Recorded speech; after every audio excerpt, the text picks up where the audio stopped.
Bom dia a todos.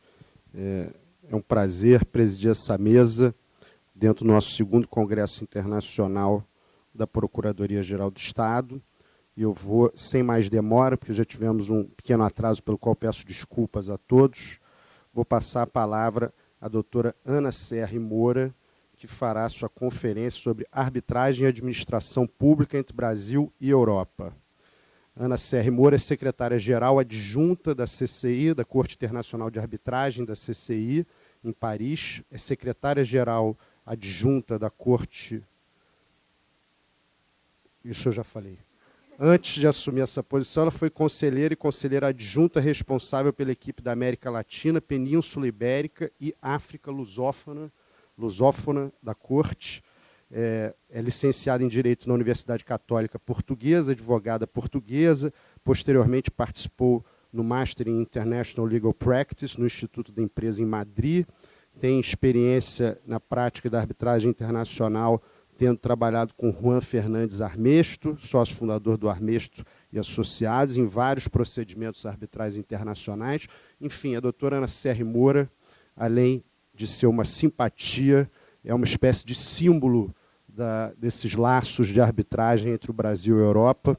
A gente já queria trazer ela há algum tempo para falar aqui, tentamos algumas vezes, a agenda não funcionou, e, enfim, ela conseguiu esse espaço para falar conosco sobre a arbitragem hoje. A arbitragem tem crescido muito no Brasil, envolvendo a administração pública, né? Vocês todos devem saber que o Rio de Janeiro publicou esse ano um decreto regulamentando, disciplinando a arbitragem envolvendo a administração pública. Esse decreto foi gestado, doutora Ana Serra, aqui na Procuradoria-Geral do Estado, foi feita uma comissão que elaborou uma primeira minuta, vários procuradores foram ouvidos, enfim, foi tudo criado aqui dentro para a gente ter um sistema de arbitragem que fosse realmente inquestionável para o uso da administração pública. A gente, além disso, tem feito eventos e conversas, por exemplo, com o Tribunal de Contas, porque uma grande preocupação na arbitragem envolvendo a administração pública, além de outras características específicas, como a publicidade, características que fogem ao habitual na arbitragem, a gente tem uma questão muito séria envolvendo o administrador público no que tange a escolha da Câmara e a escolha dos árbitros. E o decreto tentou dar uma solução a isso, mas os administradores públicos, sempre receosos da ação do Tribunal de Contas, precisam que os tribunais de contas entendam como funciona a arbitragem, entendam como se dá o sistema de escolha, entendam que não dá para fazer uma licitação para escolher um árbitro, por exemplo, é algo que seria inimaginável. Então, todos esses problemas práticos, procedimentais, tentamos de alguma maneira abordá-lo no decreto, claro, com as limitações que um projeto coletivo sempre tem, mas foi uma norma emblemática e vários estados da federação, não sei se você sabe isso, têm copiado, ou enfim, se inspirado no nosso decreto para criar normas próprias. Então, é um tema extremamente atual, extremamente pulsante, de interesse teórico e prático para a Procuradoria. Então, doutora Ana Serra, muito obrigado pela sua presença e a palavra é sua para a sua conferência. Obrigada, Anderson. Obrigada, Nathalie. Obrigada à PGE e ao Sejur por me permitirem estar na cidade maravilhosa a falar de um tema que me é tão querido, que é a arbitragem internacional. Entre o Brasil e a Europa, fiquei pensando o que é que será a arbitragem entre o Brasil e a Europa, tendo em conta que na Europa, apesar de tudo, não há um regime harmónico de arbitragem com a administração pública. Pensei, bom, tendo em conta que sou portuguesa, os senhores já terão notado pelo meu sotaque, e farei um esforço para falar devagar, pensei que a forma de abordar talvez o tema seria falar um pouco da arbitragem, um pouco iniciar explicando a diferença entre arbitragem comercial e arbitragem de investimento, sem dedicar muito tempo a falar de arbitragem de investimento, porque apesar de tudo tem muito pouco ou nenhuma relevância para o Brasil. Depois fazer um estudo comparado com Portugal, e também um pouco com França, porque tem regimes de administração pública e arbitragem muito, muito diferentes.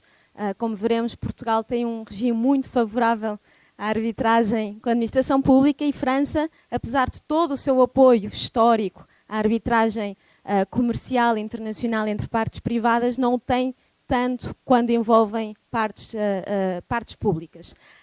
E depois então passar um pouco para o Brasil, que os senhores saberão muito melhor que eu a evolução histórica da arbitragem comercial neste país, e então reservar uns 15 minutos finais para uma perspectiva mais prática, e como o Anderson bem referia, o Brasil é uma potência em termos de arbitragem internacional hoje em dia, e basta dizer que o Brasil tem nos últimos 5 anos ocupado sempre o ranking, está sempre no top 5, no top 5 das partes em termos de arbitragem na CCI. Portanto, é interessante tomarmos algum tempo para analisarmos essa experiência mais prática. A arbitragem não é nada de novo. A arbitragem, já se falava de arbitragem como resolução de litígios no âmbito da administração pública na Idade Média, na Antiguidade grega e romana, e na Idade Média. E nos outros campos de direito, mesmo Platão já fazia referência à forma mais justa de resolver os litígios, seria escolher as pessoas que resolveriam os nossos litígios. É importante também mencionar que a Câmara de Comércio Internacional, a Corte de Arbitragem é um órgão independente da Câmara de Comércio Internacional, foi criada em 1919. Após a Primeira Guerra Mundial, os empresários decidiram que era necessário criar uma Câmara de Comércio para fomentar o comércio internacional. E logo 5 anos depois, perceberam que não fazia sentido ter essa Câmara de Arbitragem, dessa Câmara de Comércio, sem ter uma Corte de Arbitragem que auxiliasse na resolução dos litígios comerciais entre esses empresários. E é assim que 5 anos depois cria a Corte de Arbitragem da CCI, portanto, hoje em dia com 95 anos. Mas apesar de tudo, o crescimento económico global deu-se um pouco mais tarde, após a Segunda Guerra Mundial. Foi nesse momento que, em vista da globalização, da interdependência dos Estados, nenhum Estado era totalmente autónomo, criou-se uma multipolaridade comercial que fez com que houvesse uma dinâmica comercial importante, e que também, havendo mais dinâmica comercial, havendo circulação de pessoas, de capitais, de bens, hoje em dia até de tecnologia, também se sentiu a necessidade de criar um regime alternativo de resolução de litígios que fosse eficiente e que respondesse às necessidades destes empresários a nível mundial. E só para fazer referência a estes 95 anos de história da Corte de Arbitragem, para termos um pouco a ideia da amplitude da utilização deste meio, eu já nem sei se é um meio alternativo de resolução de litígios. Eu penso que no campo do comércio internacional, hoje em dia, é regra resolver o litígio por arbitragem. E vamos ver que isso, a administração pública não está alheia a essa realidade hoje em dia. E ao longo destes 95 anos, a CCI já administrou mais de 24 mil casos, tem em curso 1.400 casos, registra todos os anos aproximadamente 900, portanto, os senhores já verão que em média dura 2 anos, e todos os anos há 200 bilhões de dólares em litígio nesses casos, nesses 900 casos que são apresentados, com valor médio em litígio de 137 milhões de dólares cada caso. Portanto, os senhores já podem ter uma ideia da dimensão económica que hoje em dia se resolve, e a CCI é, apesar de tudo, e apesar de ser a instituição arbitral, obviamente, mais importante do mundo, é só uma parte de todos os litígios arbitrais que hoje em dia são resolvidos.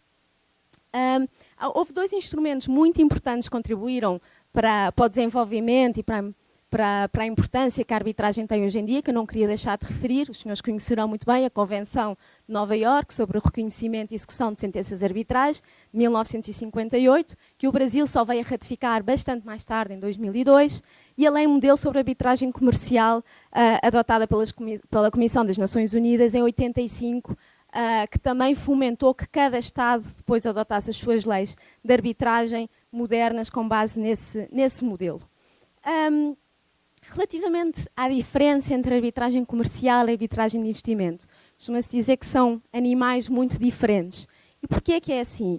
A arbitragem comercial tem a sua fonte consensual num contrato, enquanto que uma convenção de arbitragem pode ser por um compromisso arbitral, quando as partes entram nesse acordo após o surgimento do litígio, mas é raro. Eu diria que na minha vida, nos meus 7 anos de vida na CCI, se terei visto 3 ou 4 compromissos arbitrais, terá sido muito. Por outro lado, arbitragem de investimento. Normalmente, a fonte consensual é um tratado bilateral de investimento assinado entre 2 Estados que pretendem promover e salvaguardar a posição um do outro, portanto, há um investidor estrangeiro privado que investe no Estado receptor desse investimento e, portanto, o Estado compromete-se a salvaguardar uma série de critérios de standards de proteções a esse investidor estrangeiro. E, portanto, o que o Tribunal Arbitral vai fazer, vai analisar a conduta ou comportamento desse Estado e ver se ele violou as suas obrigações de direito internacional relativamente àquele investidor estrangeiro protegido pelo tratado. É conhecido que o Brasil sempre teve uma política muito restritiva, para dizer de forma simpática, a arbitragem de investimento. Na década de 90, o Brasil chegou a assinar 14 tratados bilaterais de investimento que nunca viram a sua luz. Apenas 9 foram apresentados ao Congresso Nacional, mas foram retirados da pauta em 2002. Portanto, o Brasil sempre se manteve e nunca parece ter sofrido demasiado com isso na atração de investimento estrangeiro, sempre se manteve à margem da arbitragem de investimentos.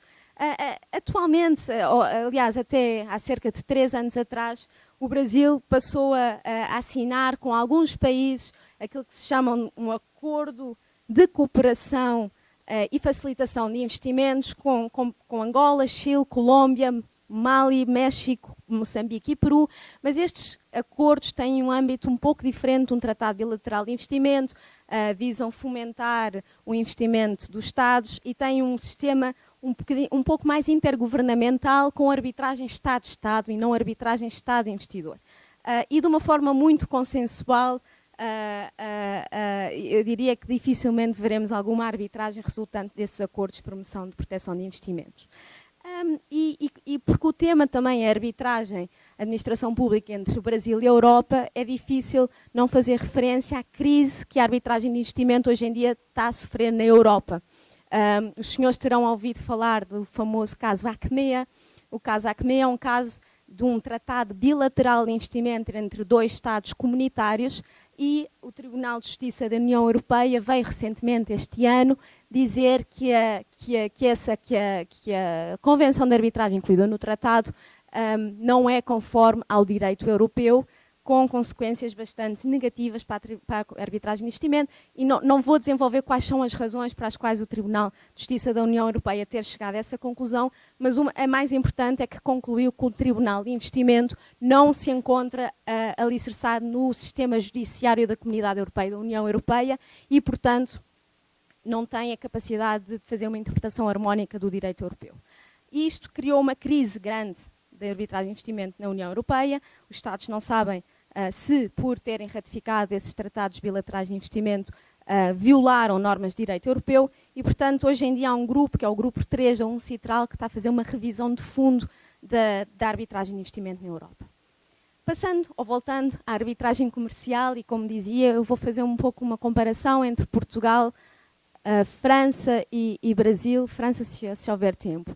A experiência portuguesa. Portugal sempre foi, pelo menos nos últimos 40 anos, um país muitíssimo, talvez mais favorável à arbitragem com a administração pública do que até à arbitragem com... Obrigada, Patrícia. Portugal.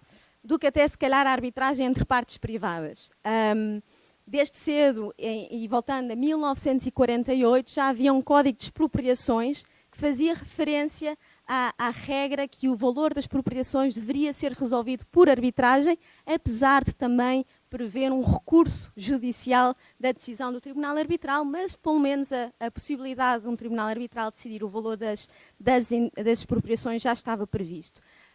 Em 1969, também o contrato de empreitadas de obras públicas previa que, se não houvesse, previa o recurso à arbitragem, sendo que, se não houvesse essa opção por acordo das partes, o Tribunal Arbitral decidia, e aqui uma posição bastante diferente do legislador brasileiro, o Tribunal Arbitral decidiria por equidade e não de conformidade com o direito positivo. Mais tarde, e Portugal houve uma revolução em 1974, também a Lei 8077 veio criar comissões arbitrais para aferir do valor das indemnizações de todas as nacionalizações que foram feitas no pós-revolução de 74. E talvez o passo mais importante em Portugal para fomentar a arbitragem foi o reconhecimento constitucional que teve lugar em 1982. Portanto, o artigo 209 da Constituição Portuguesa diz que, além do Tribunal Constitucional, existem as seguintes categorias de tribunais, fazendo referência ao Supremo Tribunal de Justiça, ao Supremo Tribunal Administrativo, ao Tribunal de Contas e, na última linha, diz que podem existir tribunais marítimos, tribunais arbitrais e julgados de paz. Portanto, aqui a arbitragem, o Instituto da Arbitragem passou a ter dignidade constitucional de conformidade com a Constituição Portuguesa. Ao mesmo tempo, a legislação foi acompanhada por uma posição jurisprudencial positiva do Supremo Tribunal Administrativo Português, que sempre entendeu que as relações de direito privado da administração pública poderiam ser objeto de arbitragem. E de alguma forma, esta jurisprudência também teve um acompanhamento na própria Lei de Arbitragem Voluntária Portuguesa, que já, tanto a sua versão de 1986, como, posteriormente, obviamente, na sua redação de 2011, prevê expressamente, tal como hoje em dia a Lei de Arbitragem Brasileira prevê, que o Estado e outras pessoas coletivas de direito público podem celebrar convenções de arbitragem se para tanto forem autorizadas por lei especial ou se elas tiverem por objeto litígios respeitantes a relações de direito privado. Portanto, desde 1986 que a Lei de Arbitragem prevê de forma expressa o recurso à arbitragem pela administração pública. O tema é hoje em dia, e já na sua versão original do Código de Procedimento nos Tribunais Administrativos, era tratado em detalhe e tem vindo a ser tratado cada vez com mais detalhe. E aqui coloquei o artigo 180 do CPTA, que diz algumas das questões que podem ser resolvidas por arbitragem.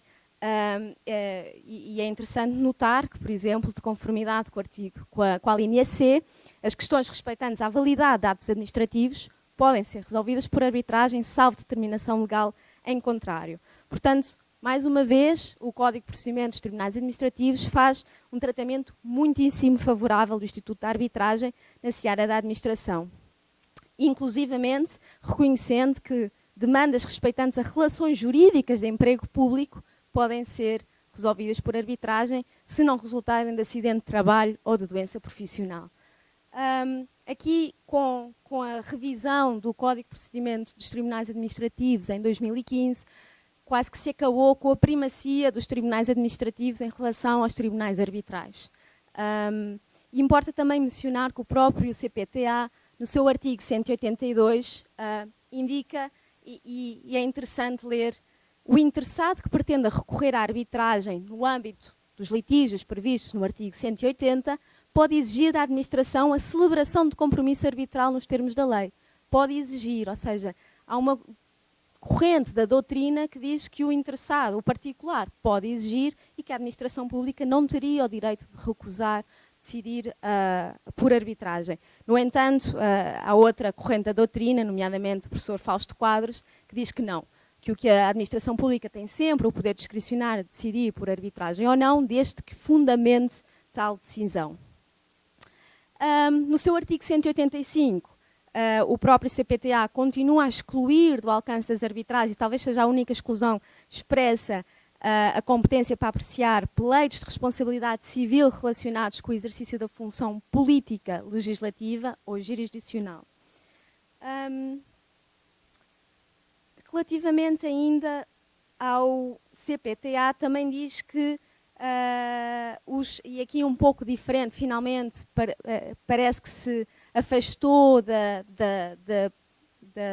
posição legislativa anterior, que o Tribunal Arbitral deveria decidir por equidade, e o Código diz agora, de forma expressa, que deve-se decidir segundo o direito constituído e já não segundo a equidade. Portanto, esta é a posição legislativa do direito português. Já veremos daqui a um pouco os números de arbitragem com a administração pública em Portugal e no Brasil, e veremos que praticamente, pelo menos em arbitragem CCI, quase não existe referência à arbitragem com partes públicas portuguesa. Isso é porque, historicamente, estas arbitragens são arbitragens ad hoc. Muito recentemente, há um novo Código de Contratos Públicos e aí sim já o legislador incentivou a administração pública a recorrer à arbitragem institucional, a menos que possa justificar porque deseja recorrer a uma arbitragem ad hoc, e no meu entendimento, por razões óbvias, esse é o caminho que se deve seguir, uma vez que uma arbitragem institucionalizada dá bastantes mais garantias que uma arbitragem ad hoc. Só também fazer referência que Portugal também é dos poucos países do mundo que permite não só as disputas, como já vimos, de direito laborais públicas, mas também disputas tributárias. Há um centro de arbitragem administrativa em Portugal que tem competência exclusiva para decidir sobre estas questões. E só para concluir, Portugal realmente tem um regime legislativo muito favorável, talvez peque pela multiplicidade de instrumentos jurídicos e legislativos nos quais regulam a arbitragem, que podem fazer com que tanto a posição do administrador público como da parte privada se compliquem na análise das situações que se podem submeter à arbitragem. Fazendo aqui uma comparação breve então com o sistema francês, e talvez para percebermos bem teríamos que analisar o direito administrativo francês para perceber porque é que o Estado francês é tão protecionista da arbitragem com partes públicas. E obviamente eu escolhi França, não só porque tem uma posição muito antagónica relativamente à arbitragem com a administração pública em Portugal, mas também porque, enfim, vivo em França há 7 anos e a CCI está sediada em França, e também por isso talvez a França seja um país com tanto apoio e suporte à arbitragem comercial internacional em geral.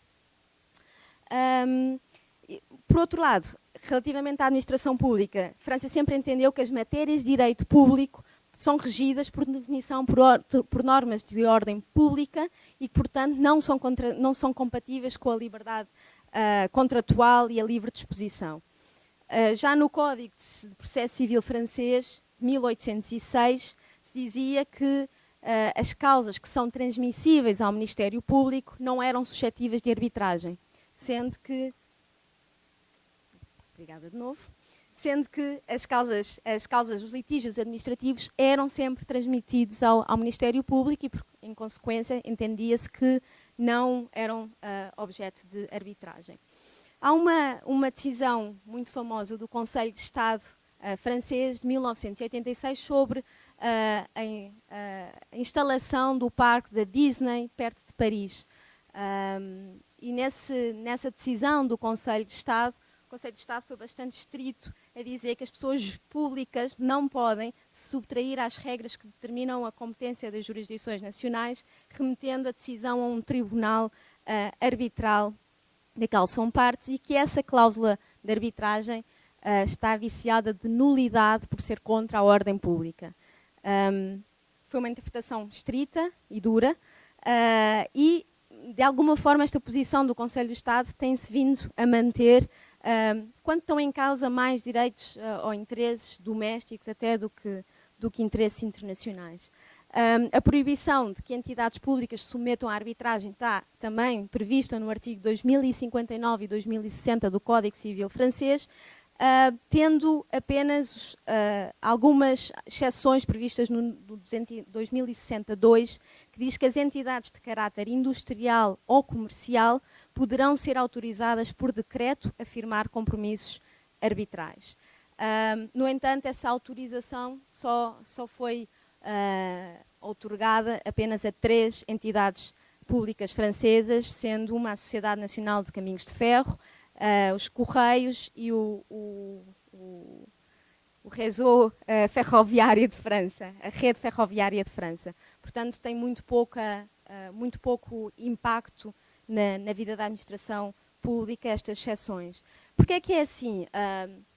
Quem tem competência para analisar uma convenção, validar uma convenção de arbitragem em direito administrativo são os tribunais administrativos franceses, que têm na sua cúpula o Conselho de Estado, que tem sempre tido, e talvez ainda dos dogmas napoleónicos, uma visão muito conservadora de manter para si todo o poder, a exclusividade da jurisdição estatal, como uma forma um pouco de manter o seu prestígio e o poder nestas matérias. E, portanto, tem-se vindo a avançar de forma muito lenta na admissão de de arbitragens com partes públicas em França, apesar de que ultimamente já há uns decretos específicos que têm vindo a permitir. É o caso, por exemplo, dos contratos de parceria público-privada, e é a Ordonnance 2004-559, que foi alterada pela Lei 2008, que os senhores têm indicada neste slide, que diz que as modalidades de prevenção e de solução de litígios, incluindo, eventualmente, a que preveja a arbitragem, desde que seja aplicável a lei francesa. E há também, que tramita há cerca de 8 anos na Assembleia Nacional Francesa, um projeto de lei que vai ser bastante mais genérico, de alguma forma, ao permitir que a arbitragem envolvendo o Estado, para todas as disputas contratuais de que a administração seja parte. Vamos ver se algum dia este decreto-lei ou este projeto de lei vai ver a sua luz. No entanto, restringe-se aos contratos, as controvérsias extracontratuais, particularmente em matéria de responsabilidade, parece que serão excluídas. Para terminar, França, com uma nota mais positiva, apesar de tudo, ultimamente com estes decretos mais específicos, a administração pública tem vindo a participar mais em matérias arbitrais, e certamente será uma situação que o futuro de alguma forma mudará. Experiência brasileira, e aqui de verdade sinto-me quase mal por estar a contar o cenário brasileiro, que os senhores conhecerão muito melhor que eu, e o que posso fazer é um pouco trazer a experiência da CCI para elucidar com exemplos práticos algumas situações.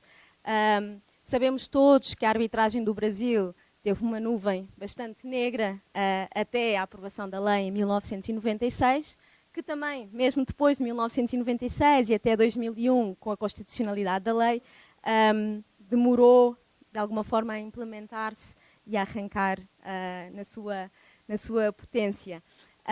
Por outro lado, ao mesmo tempo que havia a promulgação da lei e a sua constitucionalidade, a própria administração pública passava, como os senhores saberão, um amplo processo de reforma, com o Estado a diminuir o seu intervencionismo em certos setores da atividade económica, nomeadamente no setor das telecomunicações e no setor do gás e do petróleo, transferindo essas atividades-chave da vida do Estado para a iniciativa privada. E, obviamente, que quando se pretende atrair investimento, seja investimento estrangeiro, seja investimento nacional, permitir que os litígios nestas transações venham a resolver de uma forma eficiente, seja do ponto de vista dos custos, porque não é só a arbitragem, pode ser mais cara que a justiça estadual, mas o tempo que o litígio também demora a ser resolvido também tem um custo para as empresas. E, portanto, era de extrema importância que o apoio à arbitragem, que a arbitragem se implementasse como uma forma eficaz de resolução destas disputas que se viessem a surgir. E é neste contexto que há 2 decretos em 1997 que fazem já referência à arbitragem, a lei número 9.472, 9.478, uma referente à prestação de serviços de telecomunicações e a outra à exploração e produção de óleo e gás, que prevêem já a solução extrajudicial de disputas contratuais nestes setores. Posteriormente, outros diplomas foram autorizados, expressamente o uso da arbitragem. É o caso 10.233, 2001, que trata do transporte aquaviário e terrestre, e também 11.079, 2004, que trata dos contratos de parcerias públicas ou privadas, prevendo o emprego de mecanismos privados de resolução de disputas. E é neste contexto, um pouco mais tarde, e ao mesmo tempo que há a promulgação da lei de arbitragem, que atualmente temos a Lei 13.448, de 5 de junho de 2017, que vai de alguma forma rever estes diplomas que eu mencionei, estabelecer as diretrizes gerais da prorrogação e relicitação dos contratos de parceria nos setores rodoviário, ferroviário e aeroportuário da Administração Pública Federal. Esta lei é bastante específica já relativamente ao tema da arbitragem e nós, em alguns casos, temos já sido solicitados para tomar em consideração nas decisões da Corte algumas disposições desta lei, sendo, por exemplo, uma delas o facto de que diz, e é alguma coisa comum ao decreto do Rio de Janeiro, que as custas e as despesas relativas ao procedimento arbitral, quando instaurado, serão antecipadas pelo parceiro privado e, quando for caso, serão restituídas conforme posterior deliberação final em instância arbitral. Há um caso atualmente, e não me vou obviamente pronunciar sobre o mesmo, mas que a parte pública está a fundamentar nesta disposição, no fundo, para dizer que tem que ser a parte privada a arcar com os custos da arbitragem, de uma forma, na provisão que a CCI recolhe no início da arbitragem. A parte privada diz que não, porque esta lei entrou em vigor dia 5 de junho de 2017 e o contrato entre as partes foi assinado em 2015. Portanto, a Corte tomará uma decisão muito em breve sobre esta questão, apesar de que eu noto que o decreto do Rio de Janeiro foi um pouco mais específico e previu que é quando a parte privada é requerente. Esta lei é mais genérica, não faz nenhuma referência, o que levanta a questão de saber o que é que acontece quando o Estado tem uma reconvenção ou quando o próprio Estado é requerente. Que acontece menos, mas acontece. E, portanto, fica a dúvida de saber como é que se interpretará este dispositivo legal. Portanto, é um pouco neste contexto que a arbitragem começa a ser mais utilizada, tornando-se um instrumento de pacificação de controvérsias, nem sempre, às vezes as arbitragens pacificam pouca controvérsia, e é também neste contexto que o Brasil ocupa a tal posição de top 5 num ranking que hoje em dia tem 142 partes de países diferentes. E é também neste contexto que seria difícil pensar que a administração pública ficaria de fora da arbitragem. E quais é que foram, pelo menos historicamente, os obstáculos, os maiores obstáculos apontados à participação da administração pública na arbitragem? Princípio da legalidade, princípio da indisponibilidade do interesse público e que para mim é uma falsa questão, mas que deu discussão, muita discussão e muitos artigos e muita divergência doutrinária, é o princípio da publicidade. Eu vou tentar tratar de forma muito breve o princípio da publicidade e de igual forma o princípio da legalidade. O princípio da legalidade, porque o regime de prerrogativas do Estado, obviamente, faz com que a autonomia da vontade seja limitada e substituída por esse tal princípio da legalidade. O administrador público está limitado ao que o legislador, de alguma forma, lhe impõe e tem como finalidade expressa, pré-determinada, a consecução do interesse público e a defesa do interesse público. Portanto, levantava-se a questão de saber se, quando não era expresso na lei de arbitragem que as entidades com Estado e as entidades públicas poderiam participar de arbitragens, se a disposição genérica de uma pessoa com capacidade para contratar e direitos patrimoniais disponíveis, se era suficiente esta autorização genérica ou se era necessária uma autorização específica. A questão hoje em dia encontra-se quase prejudicada por duas razões. Primeiro, porque a lei prevê de forma expressa e, por outro, porque há tantas leis e, como vimos, leis, decretos que de alguma forma especificam a participação das entidades públicas. Portanto, a questão hoje em dia está ultrapassada. Esperamos. Relativamente então à arbitrabilidade objetiva, direitos patrimoniais e disponíveis. Direitos patrimoniais não parece haver grande dúvida, direitos de valor pecuniário, que podem ter um interesse económico. Disponíveis, muitas. Há uma corrente da doutrina que diz, bom, indisponibilidade do interesse público versus disponibilidade dos direitos patrimoniais é incompatível e, portanto, a administração pública não pode recorrer à arbitragem.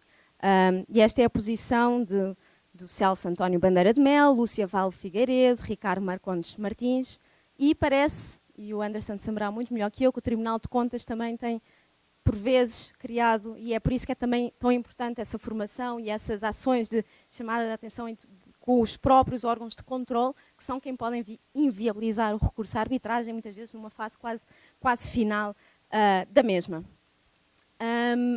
Não há dúvidas que o princípio da indisponibilidade do interesse público e da supremacia do interesse público são basilares ao direito administrativo. E resulta de alguma falta de compreensão dizer que a indisponibilidade do interesse público é incompatível com a disponibilidade de certos interesses patrimoniais e disponíveis da administração pública. E é nesse sentido que o Eros Grau diz que não haver correlação entre a disponibilidade e indisponibilidade de direitos patrimoniais e indisponibilidade do interesse público. Explicando-se que, no fundo, há que fazer uma análise de caso a caso para ver se o recurso da arbitragem é de alguma forma, a melhor forma de assegurar o interesse público ou não. Dito de outro modo, todo e qualquer ato praticado pela administração deve estar, obviamente, voltado ao atendimento de interesse público, não sendo lícito aos agentes administrativos atuarem para atingir outra finalidade. Não quer dizer que não possam recorrer, tal como podem contratar, tal como podem transigir, porque é que não poderão recorrer à arbitragem? E também há muitas vezes aquela ideia, não, mas a arbitragem são um mundo de talibãs que não sabem o que é que estão a fazer, que decidem de qualquer forma. Mentira. Os árbitros são pessoas muitíssimo qualificadas, com conhecimento especializado no objeto da arbitragem, muitas vezes com algum controle das instituições arbitrais, podem ser mais ativas ou menos ativas, consoante as instituições arbitrais, e que a própria arbitragem oferece grandes vantagens, como seja, e já mencionei antes, o tempo de resolução da disputa. Portanto, muitas vezes pode ser a favor do interesse público que a disputa se resolva em 2 anos e não em 10, que não haja recurso. Portanto, é preciso ver caso a caso. E eu gostava de chamar a atenção, e os senhores certamente conhecerão um acórdão que foi muitíssimo falado, do conflito de competências, do famoso caso da Petrobras contra a ANP. Enfim, podíamos estar aqui todo o dia a falar desse caso, e não é o objetivo, até porque é um caso que ainda se encontra em curso, mas eu queria fazer referência ao que disse a ministra Regina Helena Costa nesse acórdão, relativamente à indisponibilidade do interesse público versus a disponibilidade do interesse dos direitos patrimoniais disponíveis. E a ministra clarificou que o interesse público é sempre indisponível porque é da titularidade da coletividade e não do poder público. Sempre que a administração contrata, há disponibilidade do direito patrimonial, podendo, desse modo, ser objeto de cláusula arbitral, sem que isso importe a indisponibilidade do interesse público. De todo o exposto, conclui-se que a administração pública, ao recorrer à arbitragem para solucionar litígios que tenham por objeto direitos patrimoniais disponíveis, não desatende ao interesse público, nem renuncia ao seu atendimento. E conclui, de uma forma bastante pró-arbitragem, diversamente, ao agir assim, a administração pública prestigia o princípio da indisponibilidade do interesse público, dizendo, no fundo, que neste caso, e tendo em conta que já tinham contratado sobre aquele direito e, portanto, era disponível, que ao recorrer à arbitragem estava a privilegiar o interesse público. Sendo assim, e para concluir, talvez a questão hoje em dia mais sensível é, de facto, identificar quais é que são estes direitos patrimoniais disponíveis, que a administração pública, de alguma forma, pode recorrer à arbitragem.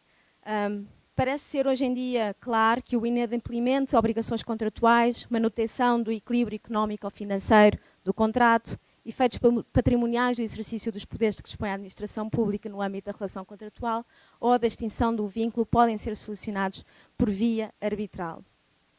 E é um pouco nesta... E para chegar aqui a concluir, e o Anderson já fez referência ao decreto do Estado do Rio de Janeiro, realmente a própria administração pública já entendeu que a arbitragem veio para ficar.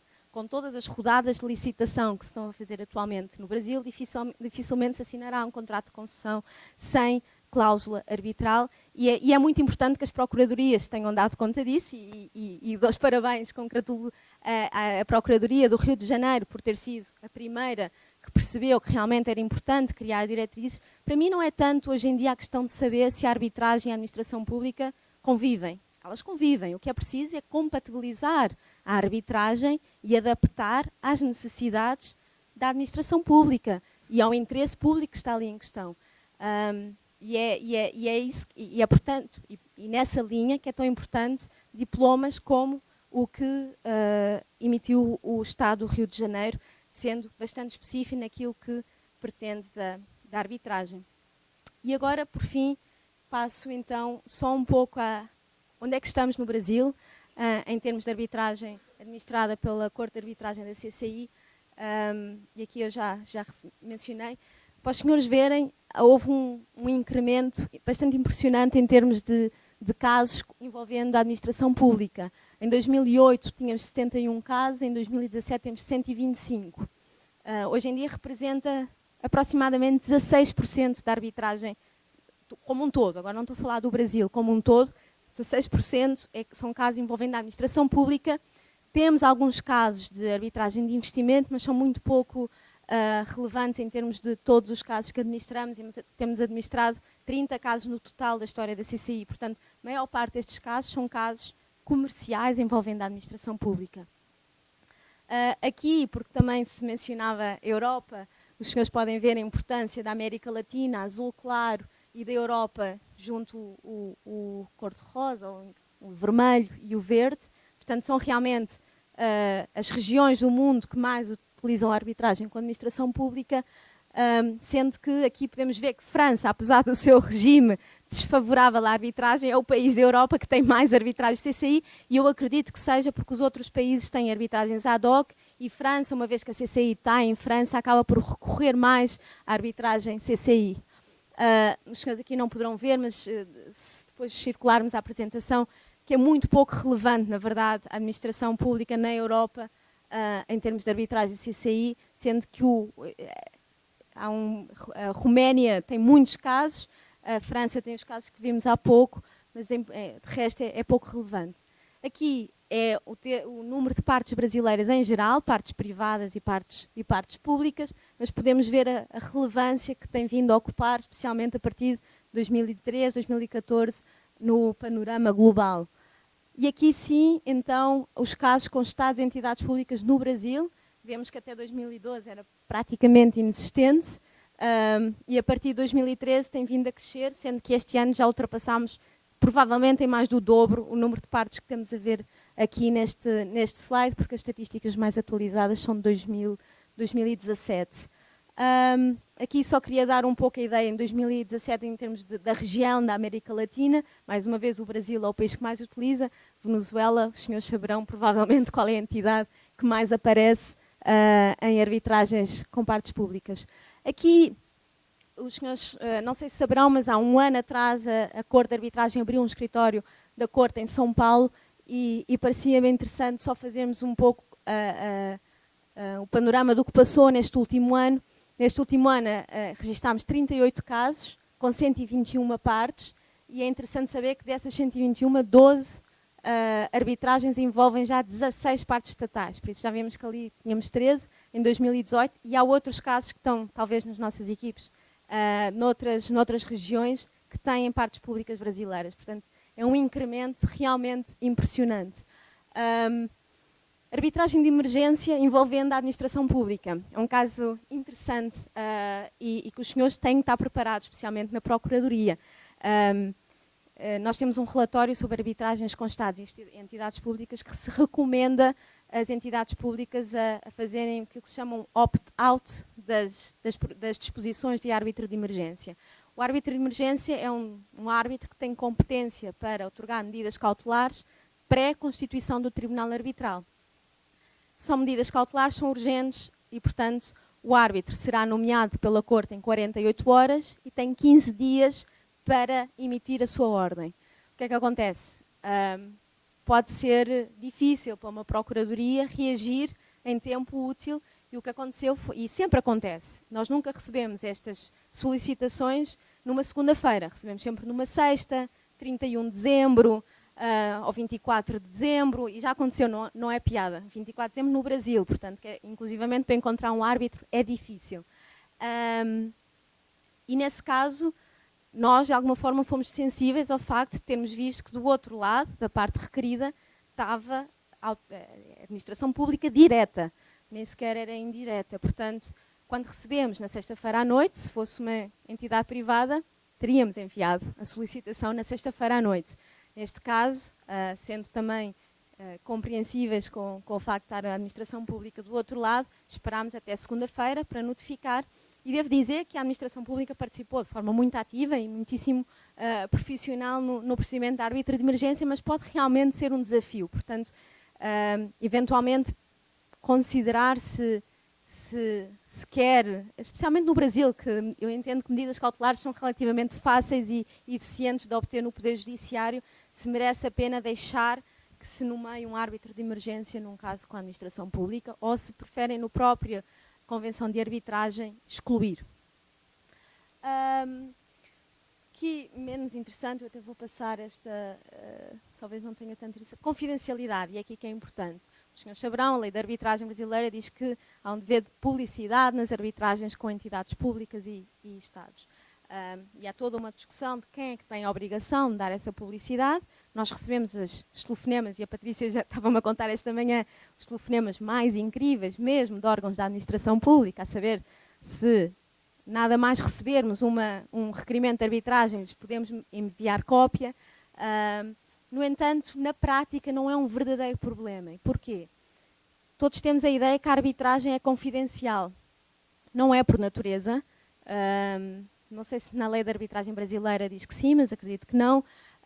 Na lei da arbitragem portuguesa não há nenhuma referência. No regulamento da CCI os senhores não encontrarão em nenhum lugar uma disposição que diga que a arbitragem é confidencial. É confidencial para mim, que sou membro da Secretaria, mas não é confidencial para as partes, não, ou pelo menos não há nada que diga que o é.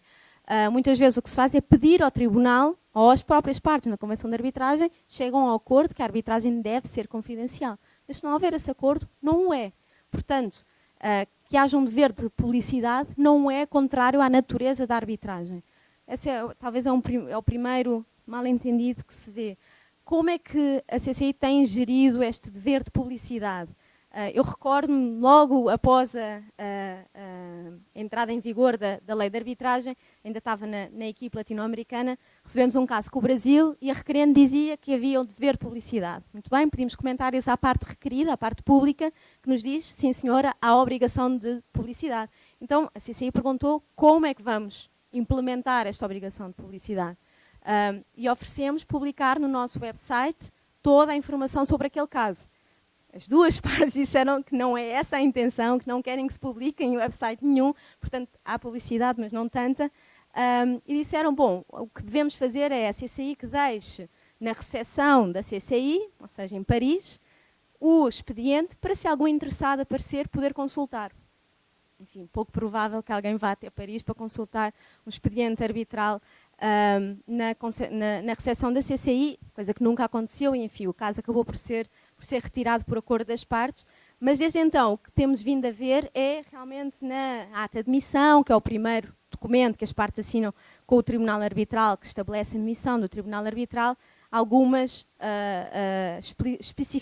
especificações de como deve ser dada essa publicidade na arbitragem, e tem-se vindo a entender que é a parte pública que tem esse dever de publicidade. O árbitro de emergência já referi.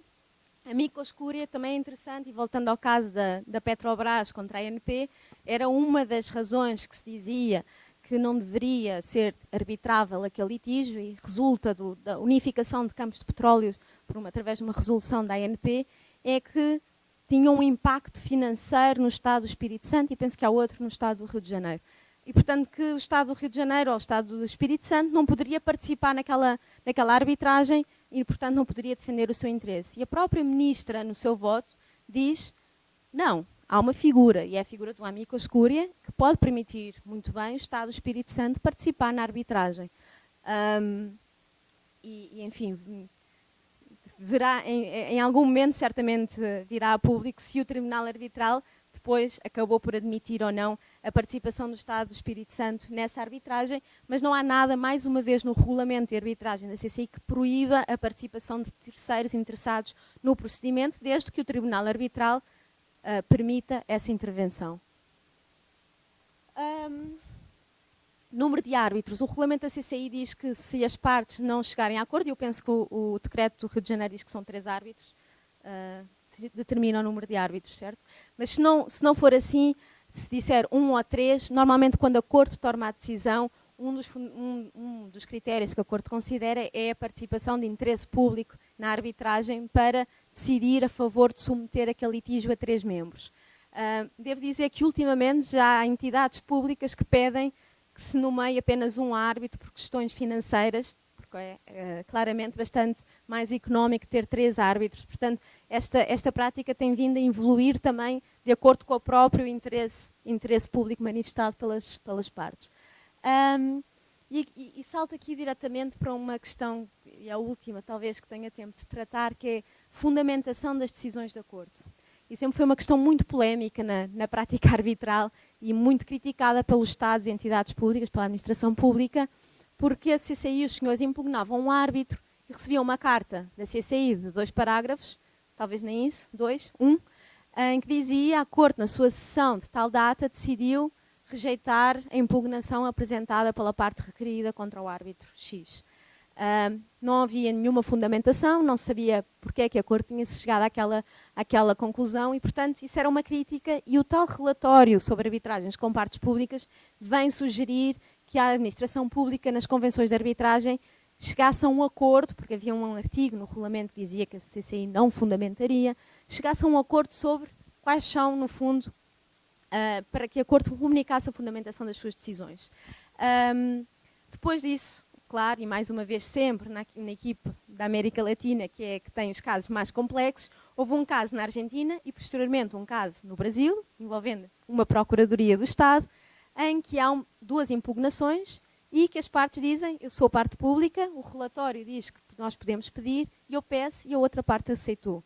Portanto, foram os 2, talvez, leading cases na CCI, que levaram a fazer uma mudança absoluta de prática, até mudança do próprio regulamento. Hoje em dia o regulamento já não contém o tal artigo 11.4 que dizia que a Corte não fundamentaria as suas decisões. Portanto, em qualquer caso, seja partes privadas ou partes públicas, se pode pedir a fundamentação.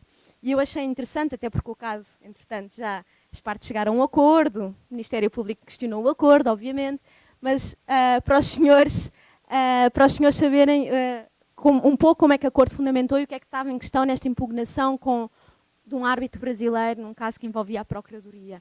E, portanto, neste caso o que aconteceu foi o árbitro, nomeado pela administração pública, durante o procedimento, vem revelar às partes que estava a assessorar uma concessionária contra o Estado e que ia ser uma série de ações que iriam começar ao longo do procedimento arbitral, quando o procedimento arbitral ainda estava em curso, e também dizia a parte requerida, portanto a parte pública, impugnou o seu próprio árbitro, dizia que havia questões que eram comuns tanto ao caso em questão, este caso arbitral, como às tais questões dos contratos, dos casos da concessionária contra o Estado. E, portanto, o que concluiu a Corte foi que o facto de que um árbitro esteja atuando na qualidade de advogado contra uma das partes em procedimentos judiciais ou arbitrais distintos, ainda que os temas em litígio sejam completamente distintos, a Corte nem sequer entrou a saber se os temas eram parecidos ou não eram parecidos, pode afetar a capacidade do mencionado árbitro de desempenhar a sua função de forma imparcial. De facto, existe um risco de que o árbitro possa ser influenciado na sua avaliação dos argumentos apresentados pela mencionada parte na arbitragem, pelas circunstâncias dos procedimentos nos quais o árbitro atua como advogado. E, portanto, considerou que a sua imparcialidade ficou comprometida e ele ainda indicava que existia esta possibilidade de que possa atuar como advogado contra o Estado em procedimentos futuros, iniciados pelas concessionárias e, portanto, a impugnação foi acatada pela Corte e foi dos primeiros casos fundamentados neste sentido. E deve-se dizer que os restantes membros do Tribunal Arbitral de imediato revelaram circunstâncias que também eles estavam a assessorar partes contra Estados, mas enfim, nesse caso a Procuradoria não considerou que eram situações tão graves como este assessoramento que este árbitro dava às concessionárias contra uma agência do Estado. Penso que as restantes, imagino que já estejamos em cima da hora, mas tinha aqui de alguma forma copiado algumas convenções de arbitragem que me pareceram interessantes envolvendo a administração pública, em que, por exemplo, neste caso, explicitava-se que não poderão ser objeto de arbitragem as questões relativas a direitos indisponíveis, parece claro, e dão exemplo da natureza e titularidade públicas do serviço concedido e do poder de fiscalização sobre exploração do serviço delegado. Portanto, vê-se sempre uma preocupação das partes de tentar definir o que é que vai ser arbitrável, o que é que não vai ser arbitrável. É sempre perigoso, porque muitas vezes a realidade acaba por ser diferente daquilo que podemos pensar que poderia surgir, não necessariamente porque consideramos que não é arbitrável, mas porque simplesmente não o prevemos e pode gerar alguma complicação. E muito obrigada pela atenção.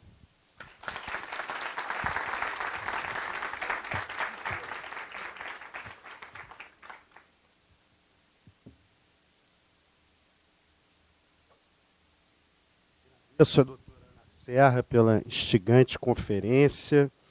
Vamos abrir para as perguntas, aproveitando aqui o auditório com tanta gente que tem experiência com arbitragem aqui, a Patrício, Thiago, Isabel, agradeço a presença de todos.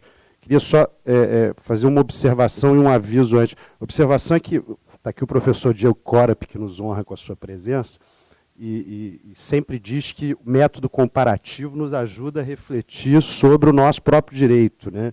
Então, achei muito interessante o exemplo de Portugal sobre a arbitragem envolvendo questões laborais públicas, né, de empregados públicos, e as questões tributárias. Está aqui a doutora Cláudia Freze, que é um ícone do direito tributário da nossa procuradoria. Interessante, porque no Brasil acho que a gente não tem experiência ainda com a arbitragem em matéria tributária. Mas eu conversava aqui com a doutora Nathalie, no fundo é uma questão financeira, né, econômica, então poderíamos ter arbitragem em questões tributárias. Então, muito interessante os exemplos. E o aviso que eu queria dar, já falei disso ontem, mas é importante ressaltar, a gente está publicando aqui, a Procuradoria criou um selo de publicações, o primeiro livro a ser publicado, que já está pronto aqui, é o Vademecum de Legislação Estadual do Rio de Janeiro, 2019, e todos os residentes jurídicos e todos os procuradores, naturalmente, da casa vão receber um exemplar, mas, além disso, ele estará à venda por uma quantia módica no Centro de Estudos Jurídicos a partir do dia 15 de dezembro. Mas todos os residentes jurídicos e os procuradores vão receber esse exemplar. O Sejur está muito feliz de ter conseguido publicar, porque é uma luta, né, enfim, parte gráfica, tudo, e finalmente ficou pronto, licitação, ficou tudo pronto, e talvez um processinho no Tribunal de Contas, mas faz parte da vida. Então, a gente fica muito feliz com esse resultado aqui para vocês. Então, eu queria abrir as perguntas do auditório. Quem quer fazer alguma reflexão, comentário?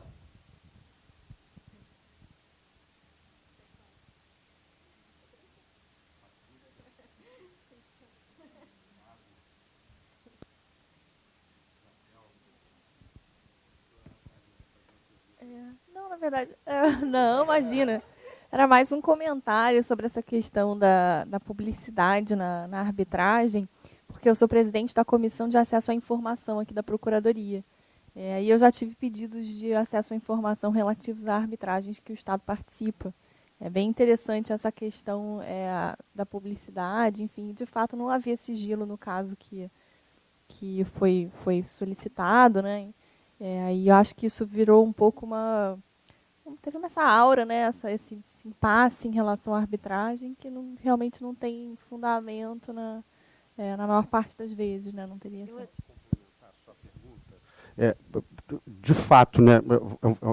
Você falou até um falso problema, mas eu acho que ainda tem a dificuldade de como implementar a publicidade, porque há uma espécie de jogo de empurra entre as câmaras, as partes, os advogados, quem é que, afinal de contas, tem que dizer como é que vai ser feita essa publicidade nas arbitragens envolvendo a administração pública. Algumas câmaras adotaram essa postura minimalista, né? A gente indica que tem processo arbitral, o nome das partes e resolvido. E aí, às vezes, dizem assim, quando tiver um problema de publicidade com a administração pública, submete ao tribunal arbitral. E os árbitros não sabem o que fazer, porque, no fundo, a solução precisa ser coerente, né? O maior problema, eu acho, da publicidade é ser uma solução igual para todos os casos. E o tribunal arbitral está limitado àquele caso. Então, é muito difícil para o tribunal arbitral dar uma solução que ele possa saber se é consistente com todos os outros casos. A Câmara pode fazer isso em relação aos seus casos, e talvez as partes que realmente devam fazer isso. A parte, a administração pública, na minha maneira de ver, não pode se eximir do ônus de interpretar a legislação e entender como é que ela deve fazer essa publicidade. Mas é um drama. A gente já teve caso no Brasil em que um sujeito bateu na porta numa audiência e disse: eu quero participar da audiência de arbitragem. Porque era uma arbitragem envolvendo uma empresa pública, a arbitragem tem publicidade, eu quero ver a audiência. E o tribunal arbitral não sabia muito bem o que fazer, porque e aí, deixa o sujeito entrar e perguntar para ele: por que o senhor quer entrar? Não, eu tenho interesse em arbitragem, eu gosto de arbitragem. Então, fica aquela coisa meio, né? Mas é uma audiência, pode, enfim, atrapalhar ou não. Quer dizer, as salas de audiência de câmaras arbitrais não são preparadas para isso, porque você tem um espaço ali onde ficam os advogados e o tribunal arbitral, você não tem, como tem numa sala de audiência no tribunal, um espaço com uma limitação até física para quem quiser assistir. Então, é uma coisa assim, um pouco curiosa, mas só para complementar um pouco a experiência do Brasil, essa pergunta que é super importante. O decreto do Rio de Janeiro não especificou nada relativamente a... Não detalhou. Porque essa é a questão, o que é público? É só a sentença final? É tudo? Desde a primeira, do requerimento de arbitragem até... Eu acho que essa é a dificuldade. E é por isso que quando nós dissemos: tudo bem, nós por nós publicamos tudo no nosso site. E eu acho que aí foi quando se assustaram, disseram: não é bem isso que nós queremos, não é? E eu ontem, até foi ontem quando estava a rever, que percebi que Portugal o que diz é que o próprio Ministério da Justiça publicará no seu site todas as sentenças arbitrais envolvendo a administração pública. Não sei se não verifiquei para ver se o estão a fazer ou não, mas achei interessante centralizar, pelo menos num órgão que o vai fazer. A questão aqui é se há alguém que tenha esse conhecimento centralizado na administração pública, que eu entendo que não, no Brasil, não é? Depende, claro, como é um sistema... Cláudia Freze. Parabéns, Anderson, parabéns, Nathalie. Professora Ana, eu cheguei atrasada, eu não peguei a parte em que você estava falando exatamente da mediação em conflitos tributários. Mas, assim, eu sou entusiasta dessa ideia, eu acho que qualquer alternativa ao Poder Judiciário é bem-vinda, porque os conflitos eles se resolvem, mas tem a questão do tempo, né? E hoje em dia, em qualquer ramo do direito, existe um gargalo no Poder Judiciário, e na questão tributária tem a questão da arrecadação ou a própria definição do conflito. Um processo tributário, uma questão tributária, até porque sempre envolve uma interpretação constitucional. Aqui no Brasil, a gente vai levar uns 10 anos ou mais para ter uma definição. E uma definição assim: o Estado está ganhando, aí ele perde, aí ele ganha de novo, aí depois ele perde. Então, assim, não há nenhuma definição, uma estabilização no decorrer da demanda. É sempre um vai e vem, um vai e volta, e até haver uma definição mesmo, não se resolve em menos de uma década. Nós temos processos aqui no Estado do Rio de Janeiro em repercussão geral desde 2007. Então, quer dizer, 2008, se não me engano, 2009. Quer dizer, 10 anos, vai fazer 10 anos. Então, assim, eu sou entusiasta dessas medidas alternativas de solução de conflitos fora do judiciário. Mas na questão tributária, aqui no Brasil, aí eu fiquei interessada na questão de Portugal, porque aqui no Brasil nós temos muitas limitações, inclusive a maior limitação é o próprio CTN, que lá tem as hipóteses de extinção do crédito tributário. Uma das hipóteses é a decisão judicial. Não tem nada que não seja dentro do judiciário. Então, e aí eu teria que, para fazer uma transação, o CTN diz que eu preciso de uma lei também da entidade autorizando. Então, sem essa lei, eu não posso fazer transação.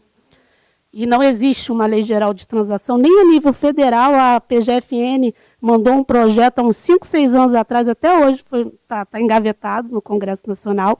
Então, não existe nenhuma lei geral de transação federal, nem estadual. No caso, teria que ter uma lei estadual, em razão da autonomia. E nós ficamos amarrados em relação a isso. E além da arbitragem, a própria mediação, porque a questão do árbitro, porque é uma situação da questão do direito indisponível, né? Vai ter um terceiro, que não é um juiz, bem, ele é um juiz, mas que vai decidir sobre a extinção de um crédito tributário. E o crédito tributário, por si só, apesar de ser patrimonial, ele é indisponível. Eu, por exemplo, só poderia transacionar sobre se eu tivesse alguns parâmetros definidos em lei. E aqui tem uma questão também de que a Constituição é super amarrada com relação ao sistema tributário, quase definindo tudo para uma lei complementar. Quer dizer, além de a gente ter que ir na Constituição, a gente fica amarrado também numa lei complementar. Mas fiquei curiosíssima de como seria em Portugal, até porque a gente precisa dessas experiências para aprimorar a nossa legislação aqui. Obrigada. Certamente haverá alguém que tenha muito mais conhecimento. Certamente houve muitas alterações de diplomas e do próprio Código de Processo Tributário para permitir a arbitragem em litígios fiscais, que eu não entrei em fundo, até porque infelizmente realmente não conheço os detalhes. Conhecendo, assim, se assumimos que é indisponível, então nem vale a pena abrirmos o diálogo, porque certamente o legislador português considerou que era disponível. Eu vou só fazer um comentário, doutora Cláudia, né? Sem querer fazer propaganda, mas eu sei que muito baseada na experiência de Portugal, o SEBAR criou um grupo de estudos sobre arbitragem em direito tributário, que eu nem posso aqui falar muito do que eles têm feito, porque eu não participo e também não é minha área de especialidade, mas eles têm feito reuniões exatamente como a senhora mencionou, para analisar o que foi feito em Portugal, como é que eles abordaram isso lá, e tentar trazer essa experiência para o Brasil. Então, se a senhora quiser depois ter mais contatos, enfim, eu posso...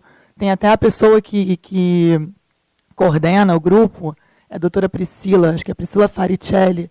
Ela publicou recentemente um livro sobre o assunto, mas sempre com Portugal como referência. Na verdade, ela não existe ainda, essa arbitragem tributária no Brasil, como a senhora falou, é impossível atualmente, mas eles têm tentado desenvolver isso num grupo para fazer acontecer aqui de alguma forma. Então, era só um complemento aí ao que foi falado. Não, tem que ser no microfone que a gente grava e transmite. Então, tem que ser, está sendo transmitido ao vivo pelo Facebook.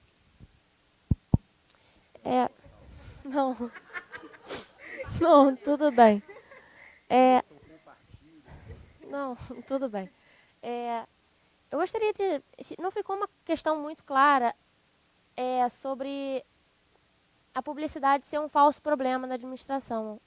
Doutora Ana, a senhora pode discorrer um pouco a respeito disso, por favor?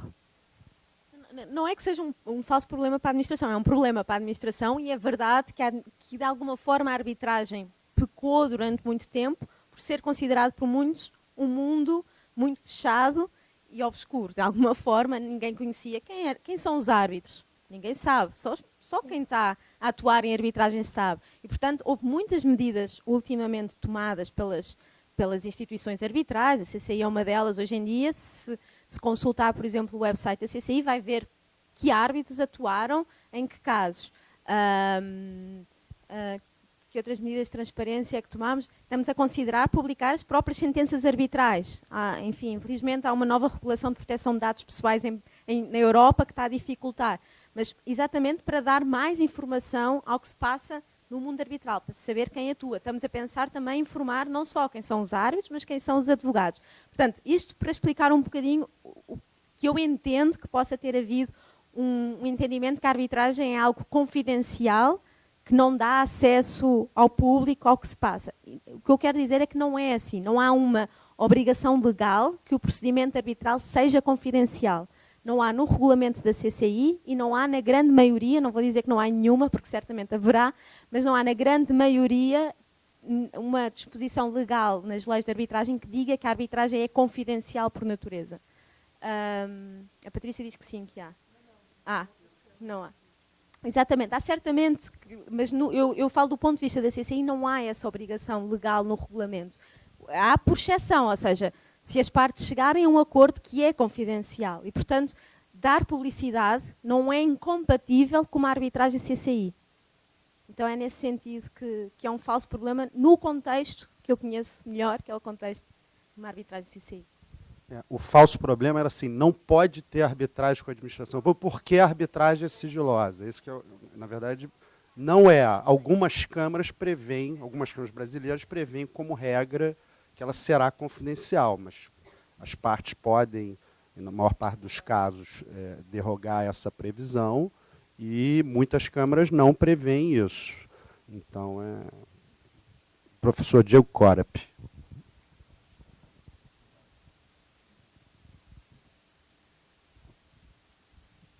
Sim, obrigado, muito interessante.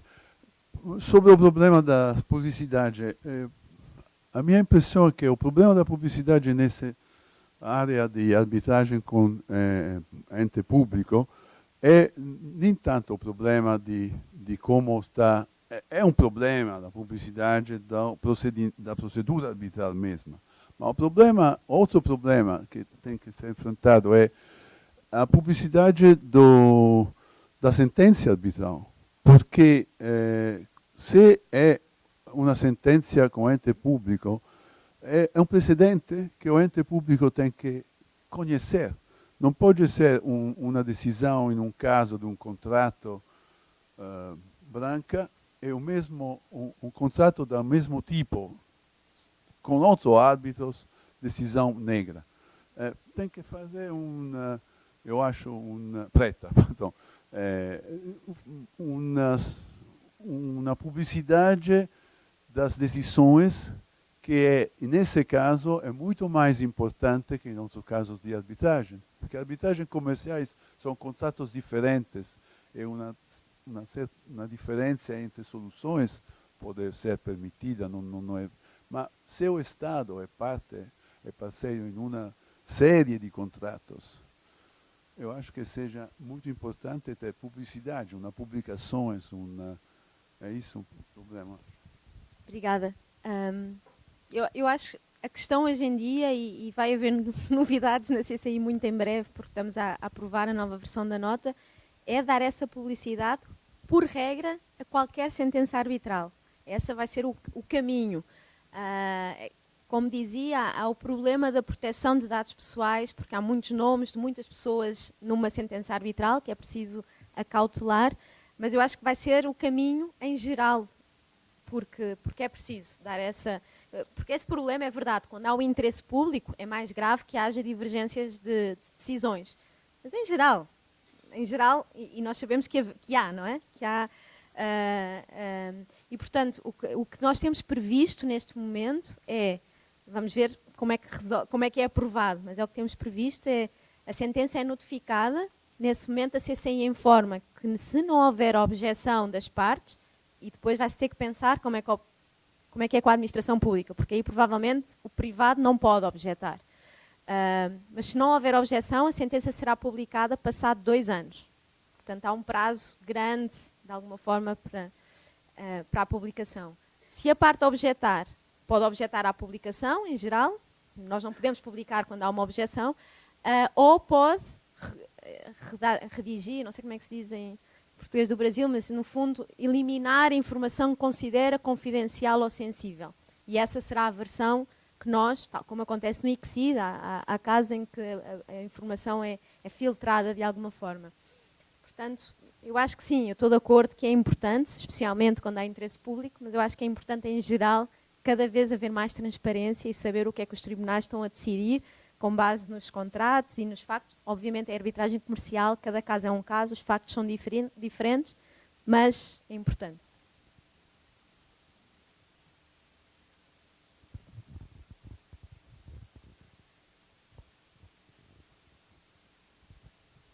Bom dia. Eu fiquei só curioso. Na sua opinião, na sua experiência, o terceiro poderia chegar lá? Eu sou um entusiasta da arbitragem, quero assistir esse procedimento. E se existe alguma possibilidade de isso se tornar uma regra? O livre acesso, o amplo acesso, o conhecimento, principalmente, na verdade, envolvendo a administração, né? Eu acho que se houver um acordo das partes nesse sentido, sim. Eu acho que dificilmente a instituição dará acesso sem o acordo das partes. E nesse caso nós tínhamos. Portanto, as duas partes estiveram de acordo em que o expediente estaria disponível na CCI. Portanto, não sei, a Patrícia está no Brasil e provavelmente isso em Paris eu acho pouco provável que alguém vá a verificar ou a consultar o expediente. Eu não sei se aqui no Brasil vocês têm tido uma experiência diferente. Até agora não, a gente não teve nenhuma, mas o que a gente viu, que eu achei curioso, é que na ata de missão, quando tem administração pública envolvida, essa questão da publicidade está sendo regulada, inclusive como vai ser o acesso às audiências. Então, seguindo o princípio da privacidade, por exemplo, então, um terceiro não poderia entrar na audiência. A secretaria, se um terceiro pedir um documento, a gente tem que entregar. E o tribunal vai decidir sobre qualquer pedido de sigilo que as partes façam. Então, está bem regulado.